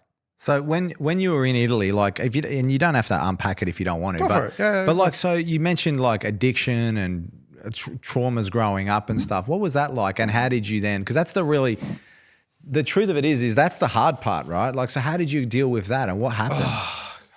Yeah. All right. So my mother was so these are the 90s, right? So there was a big thing in the 90s about painkillers and Oxycontin, right? yeah. Oxycontin. So my mother was unfortunately one of the person that struggle with that addiction, right? And it's like, they always call them medicine. I only found out it was Oxy like last year. Purdue Pharma, the maker of the brand name opioid OxyContin, has been hit with lawsuits from all across the country. The company is accused of downplaying the addictiveness of its drug in an effort to make more money. When I just like watched a couple of movies on Netflix and I was like, and yeah, that Netflix one. What was then I turned around to her and I was like, is like the medicine that you guys talking about, is it Oxycontin? And they're like, yes. So I only found out because I didn't ask the questions as well, right? Like it was a form of defense. It's a defensive mechanism.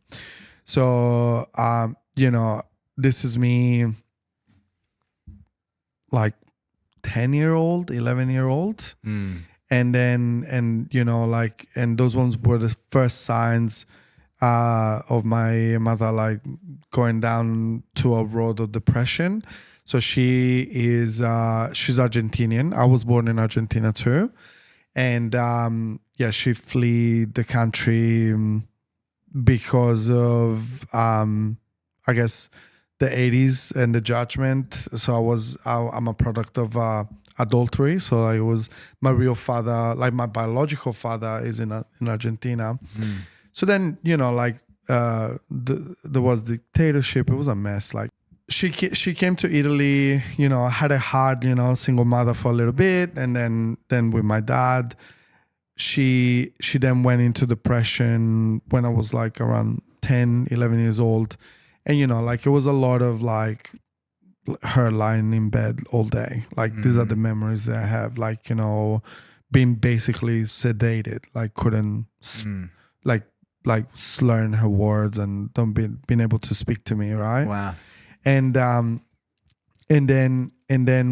as I was growing up, it was getting worse and worse and worse. And then there has been moments where, there was like plates thrown to the wall and then like a little bit of violence and, like hitings and it's just like tumultuous, like very, very tough to live it, to see it.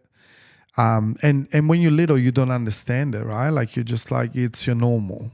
So you don't look at it as like, oh my God, I can't believe this just happened. It's only when you grow up a little bit older, you're like, that wasn't okay. That wasn't okay for them to speak to me like that. That wasn't okay to like, to hit me. It wasn't okay to see these kind of things.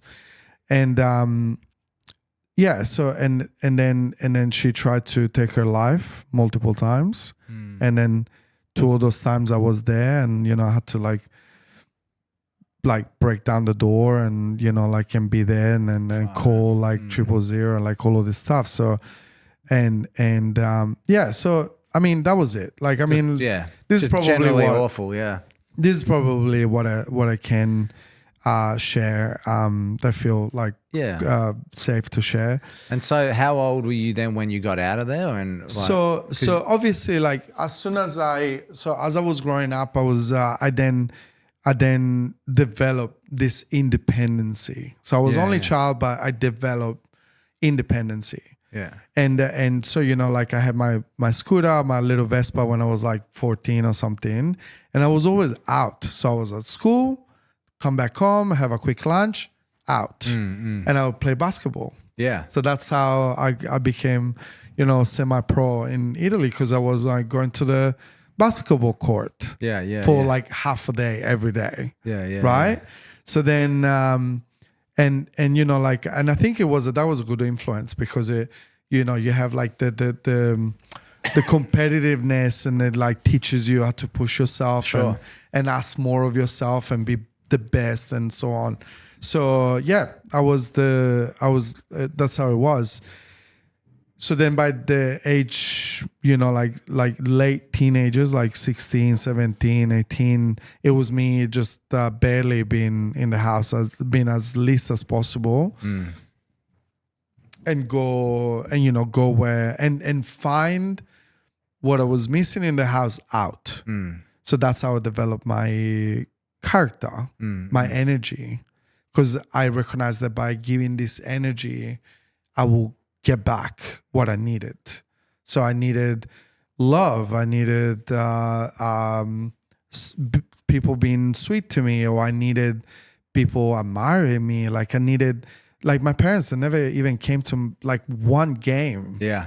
And I was like national. Like we're talking about, I wasn't just playing like, you know, like the fun little games. I was national games that never came. Yeah, yeah. So like whenever I was sitting in the bench, I was always looking. They were never there. So you know, I looked for all of that out. Right. Like, and that's how, like I said, like my character, my energy came about because that was my cheat code to get from the out there, like what I needed, right? Or like with women and friends and, you know, like, and the game and the sports. So that's how we'll get it. Right. And then, and then I guess like when I came to Australia, that was my mom was in rehab and I didn't like they masked it as, she was in a clinic to lose weight. But I went to the clinic and she was heavily sedated as a visit. And that was a moment that I just couldn't. And kind of like I've escaped. Yeah. So I didn't face it. I was 24, so I was older. Yeah. But I didn't have it in me to face it. So like I escaped and I came to Australia. Yeah. Right? So like all this side of the world.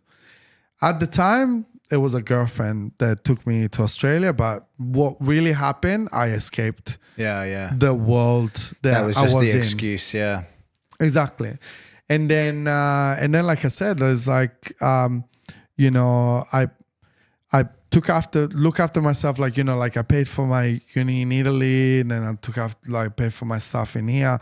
So I always had this rhetoric in my head. It was like, if I had somebody there would have helped me like pay all of the bills, it would have been so much better. And if I had this, this is where I would be, like, and I would see like some of my friends in Italy, like, you know, succeeding and everything. But that's when, you know, when I was 30, I was like, no, Enough. like, no, enough. Like, If it's to be, it's up to me, as they say. Yeah. that's when I knew. You can only, like, I sort of have this thing where I say, what is it? Like, you know, and what? Or like, Yeah. And what? You know, like with someone will tell me, you know, this person did this. Okay. And so what? Like, so what? And so what are we going to do? What are you about gonna, what are you gonna do about it? You know, So and I mean, like, and as I'm talking and I'm doing the speaking it's hard though. events, and It's easier said than done though. Just Yeah, to just be of course. clear, like it's a lot of emotion attached to it, and course. it's not fair. To No. be honest, man, it's just not fair. no, and as I'm speaking to these people, like in a, you know, I'm on stages and as I'm talking through it, I realize things for myself, like, you know, as I'm Yeah. talking about it. And the reality is that what I was missing was control. I didn't have control over my life. I didn't growing up. Right. So I was missing control. And for me, putting on, you know, this armor, putting on, like wearing, you know, this custom clothes and wearing the things that I'm passionate about and doing, is all about control. So as we were talking before, I was like, you have control in the way that you are perceived. Like you got control over this and that. And all you need to do is the work. Yeah. That's it. But you can't expect that will happen overnight. It's Yeah. like, it's the same with anything and everything. Like if you can expect to go to the gym like a couple of times and it's like, oh yeah, like I got a six pack. So it's the same thing. So if you're willing to put in the work, everything will change. And if you could, having a six pack wouldn't be what it is. Having a six pack wouldn't be regarded because people only respect that which is hard to get. Correct. So if it Correct. was that you could go to the gym and get a 6-pack in 2 visits, no one would care that you had a 6-pack. You know what I mean? You have to have something that's hard to get. Yeah. And I think that what your story talks to is that, you know, responsibility, it's forgiveness. I mean, at the end of the day, how are you on terms with your family now? Yeah. Funny you ask that. So the reality is that I found myself in a space where I understand that I need to forgive them. That the forgiveness is the path. So I understand that. I think it's just gonna be a slow process. Yeah. Like I don't think I can't see it happening overnight, but it's one of those things that until this year, like I was putting it on them, and now like I'm putting it on me, and I understand that forgiveness is the path. I know that that's what it is.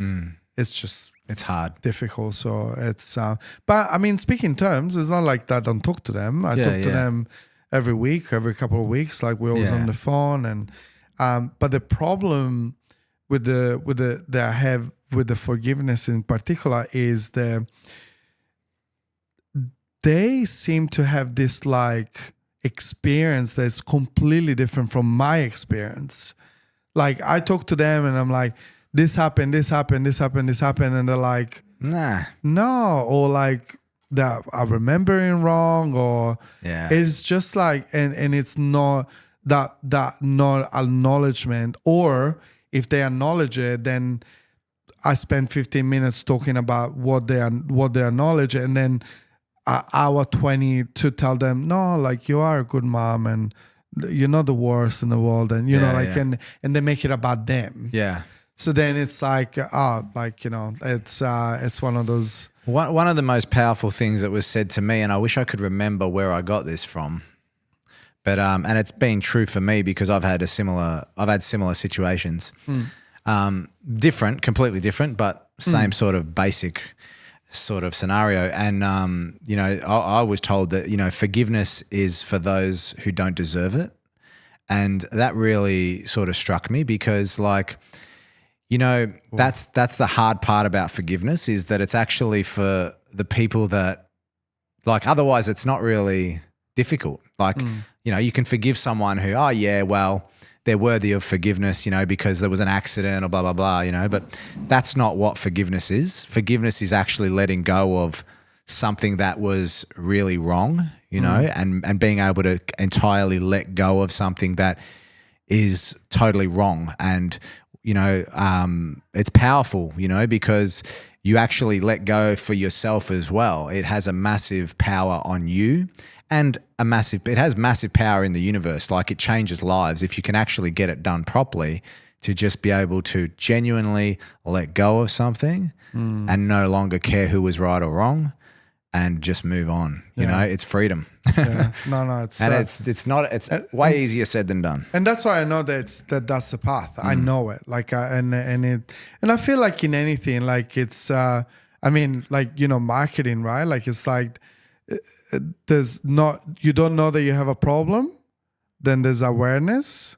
So right now I'm in awareness stage. Yeah. And then I'll move through the doing, like confronting it and handling it. Yeah. So I think it's great to be aware of it. But if I haven't had this experience, then, you know, like, I wouldn't have learned how to control the way I'm perceived, right? Like, I wouldn't have learned how to control situations. And it's not control in a matter of in a negative connotation, you know. I know what you mean, yeah. What is it called whenever it's negative? It's you know, that you pull in strings, like, not in that Puppets sense. here, yeah, like, Sorry? like as a puppet. Yeah, not in that sense. Like, control on what I can affect. Like, it's not like try pulling strings, but you know, like, but because of that, then I needed to learn how to be charming with the gentle sex for me, right? So with women, I had to speak to women and had to find, you know, like, how to be good to them so they will be good to me, right? And then the same with friends. Like I needed to understand who to trust and learn how to control that scenario where, you know, like maybe like some of my friends were like drinking or taking drugs, and I would be like, no, I don't need it, but I needed to take control over that. So that's how I learned again about control. And then growing up, I only understood like the power of representing myself when I was 16. I was 16 years old, new school, new everything. And I was seeing, and I had an accent in Italy.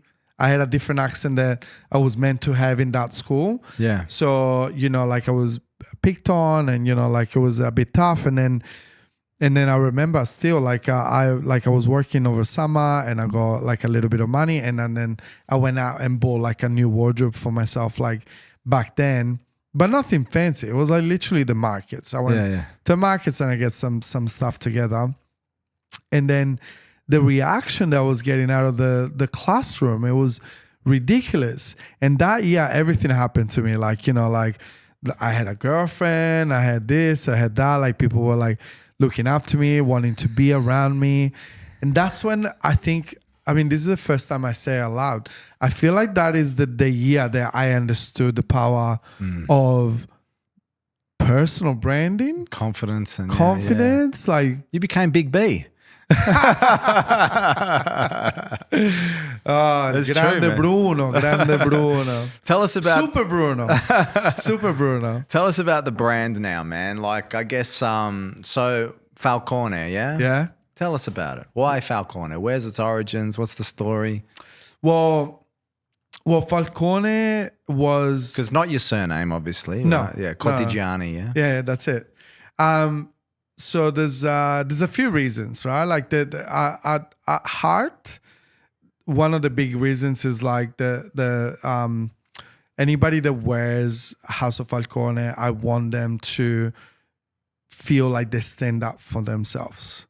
They really they care about themselves, and they standing up for themselves and what they're worth, and they getting the world to see what they're worth. So that's the sentiment. Falcone was an Italian judge in Italy that stood up to the mafia, and it was killed for it. It died, but big one. Like, you know, the story like is massive. You know, like it didn't want to listen, didn't want to hear it. Stood up for it, and you know, like it didn't end up badly for him, but then it generated this whole generation of judges that kept on doing the work. Wow. Against the mafia in Italy. It's a real story.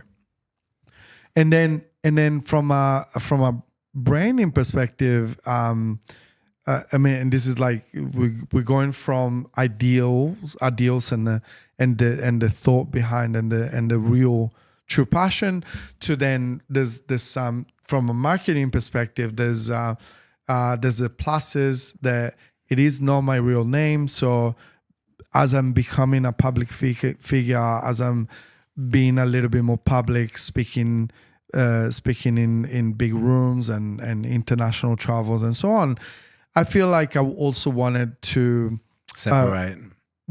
Like conserve and separate my private life and my family and my daughters and my wife. So I wanted to defend that of them. So so you know, like as we're becoming, you know, like an international house, you know, they will still have their own like youth and the fun and everything. So it will only come up if somebody asks. Yeah. So that's great. And tell us about the actual product then. So like why, and I'll put your links to your site and everything if someone wants to get a suit from you, which it is amazing. Oh, thanks. And the whole experience of getting it tailored and everything is just the best. So thank you, man. do a little bit of a pitch on why we'd want to buy a Falcone suit. You know, like what's the difference? Pictures. What is it so special? What is it so special about you? Look, I think I mean, we spent like literally the first hour and a half like getting to know each other. And the biggest difference that I can tell you right now, it is about for us to understand that whoever comes through the door needs to be heard and needs to be genuinely looked after. So what I mean by that is obviously they're coming in for a need. They have a need to be heard, they need to be seen. It's a need of significance, like out of the 6 needs of a human behavior. So they need to be seen, they need to be heard, and we're just a vector for that. We just help them express themselves and represent themselves in the best light possible. So that's what we do. That's the biggest difference I can tell you. Yeah. The other stuff, I mean, like I went to Italy, like on year 1, I went to Italy. I started in Puglia, down the south, and I made my way up all the way to Milan. On my way, I stopped and seen 36 master tailors in Italy. People that have doing this for generations. Something that even though I was trained by the best in the world, I don't have that depth and that knowledge and that love. Like the craftsmanship is just out of the world. So like I stopped and talked and wanted to see who I wanted to work with. And then I then found this wonderful family in Viterbo, nearby Rome. This is the 3rd generation. They are incredible at what they do. They marrying tradition in the way they do the garments with innovation, the way that they deal with the production and the way that they deal with international clients. So they're absolutely gorgeous. 3 generations. That's all they do, and they do it for big brands I can't name over mic, but big brands, they actually outsource from them as well. Yeah. And they have like a level of quality and attention to detail that it is unparalleled to anybody that I've spoke to in Italy. So that was them, and there's a couple more people that I would love to work with. I haven't yet, but these are the people that I decided to work with. So they're all Italian suits, Italian fabrics, Italian stuff, and then so I went to Italy and I found these people. Then I went on another trip to Italy and I found boutique fabric producers. So instead of giving you like your top price, for like very big brands that the price it is what it is, I can work with your budget because I outsource from boutique producers. They don't have the brand to charge the price, but the same quality, because between you and I, they are steps away from the other factories, big factories in Italy that produce fabrics. They're all in this area on the north of Italy. It's called Val di Lana, which means the valley of wool. Yeah. And they're all there. Yeah. All the biggest names that you can think of, they're there, and my suppliers are there too. They just don't have this. They're just boutique producers and family owned, and beautiful attention, love. That's how you know that they get all of the love. So the reason why people would choose us over somebody else is also that massive distance between the price and the level of quality. Because it's like instead of spending like $7,000 for like the name and the quality, then you spend a lot less for the same level of quality. That's why that's a big one, and that was a dream of mine. I wanted to make Italian craftsmanship, Italian tailoring affordable to more people. Awesome. And I wanted to bring that craftsmanship to more people in the market. And is it mainly like guys, who's your main clients? Is it business guys or wedding guys or everything, or? It's women, but men and women. Really? So there's a lot of women out there in business that they're not heard, and I help them being heard. Wow. There's a lot of men out there in business that they think they're doing okay, but the moment that they leave the showroom, they're like on a different level. Yeah. So that's why, yes. So like my main kind of people are the ones that I guess are aware, the problem aware. So like they're aware of the fact that they can be better, they can represent themselves on a better light, and they are willing to do to embark on the journey. Yeah. Because with me, it wouldn't be like a one-off. Like I mean, it can be, but like most times it's not. And I mean, literally, you're a relationship guy. I mean, you and I, like, we had this thing sort out, like, to meet yesterday, and then Mark Boris sent me a message and was like, "Hey, can you meet me?" And all of a sudden, you become the guy. I'm his suit guy now. Yeah. Like, no matter what he needs, he needed something for his godson as well. One, you're Italian, and so I'm going to get the real thing. And sometimes I've got to push myself to be a bit more courageous, probably a bit more adventurous in what I wear. So I'm really looking forward to it. Yeah. So that's when, like, that's why I say it's like, oh, you know, it can be one off, but most times You're that guy. it isn't. Yeah, that's awesome, man. I think I think that, like, to summarize it is definitely that we listen and we listen to what they say and what people want to achieve. So base ourselves on the result and not on the suit. And then we have a very good ear on what is it that they are comfortable with. Because everybody thinks that going to a tailor is expensive, but I would say you save so much money because if you meet us, because we listen to what is it that you feel comfortable, like, invest in, and we'll find you the best way possible to get there, you know, and sticking to your terms. The one thing that it'll be a good platform for me to tell you is like this educational piece where a lot of people, they're like, oh, you know, I'm just gonna go to like the shops and get something ready to wear, and then we'll need a couple of alterations. The reality is that the tailoring, it is so expensive and people don't know, and it's a hidden cost. So let's say that you're looking for a budget suit, and you get it for like $500, good, like a entry level quality, but then you will spend another $500 on alterations. So then what's the point?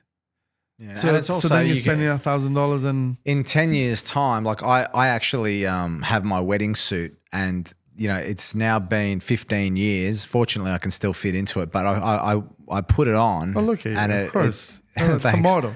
But you know, you put it Thanks. on, but it's just the quality of the fabric and everything. It's just amazing, and they last. They last, and they look great every single time. Yeah. You know, Yeah, so yeah. there is a big difference. But obviously, you know who your market is, and there's always going to be a price-driven component to the suit market. But you know, yeah. And actually, I mean, like we're really willing to try and service as much as we can. I think within the wedding industry, we're pretty big. A lot of people they're very excited to work with us, and that's when we try to really accommodate as much as possible. So, for example, like the groom's party, like it wouldn't be maybe prepared for like your custom wear prices, but we also provide like, you know, like some fun ready to wear stuff that they can that's within a budget range that they're happier. But then at least I'll just, it's one shop, one-stop shop, and you know, they're taken care of. And, yeah, Awesome, man. But yeah, so that's a little bit of what we do, and the reality is that it's a lot of fun for me because the relationship and the reactions are real. Yeah. So you know, I got some places where, you know, like I see like the fiance will like be crying or like and it's just like incredible. So I mean, that's I do it for That's me. special, On that man. part of it, like I do it for me. Awesome. Well, I've covered pretty much everything I wanted to cover, man. Did you Yeah. want to talk about anything else? No, man. I think you've been so generous. I Oh, think man. I mean, from the first time I met you, like I knew what kind of guy you were, and all you are. I can honestly say that it reflects on what you do, and it reflects on your businesses, the way that you treat your people, the way you treat your clients. It is incredible to see that in real life, real time. Yeah, thank you, Not man. everybody is like that. So I appreciate the compliment, man. It means a lot. it's true. Like I Thanks. mean, and I feel like the key is really adding value, right? Like I think you genuinely doing your best to bring like the most value that you can to everybody that you touch, and so these are absolutely amazing. Well, it's Yeah, a really, pleasure really for me, good. man. I love Can talking I ask to you. you why have you thought of me for this chat? I tell you honestly, when I saw you put a jacket on Vince Vaughn, that was the moment where I thought, man, this guy's right around the corner. I need to get him here. You know, that's actually Yeah. when I thought, oh yeah, because I've been tracking what you've been doing. I love that you've kept progressing. Your attitude is bang on. You're not trying to be anything you're not. You're so genuine, and and I love watching you on the socials. And I thought, yeah, let's have a chat. Yeah. No, thank you, man. I'll take the compliment. I think it's. I mean, I keep on working at it like every day. So Absolutely. and I know that That's you do all the it is. same. It's a process, man. I know that you do the same. So that's why it's always great to like meet somebody that it's like us. Yeah. Yeah. So it's great. Awesome. Yeah. Thank you for having me Thanks, again. man. Hold on. Great Let to me see. move my mic. Thank you, my friend. I really enjoyed the chat. Yeah. Yeah. That's so good, man. So good. Out the way, Yeah, this way.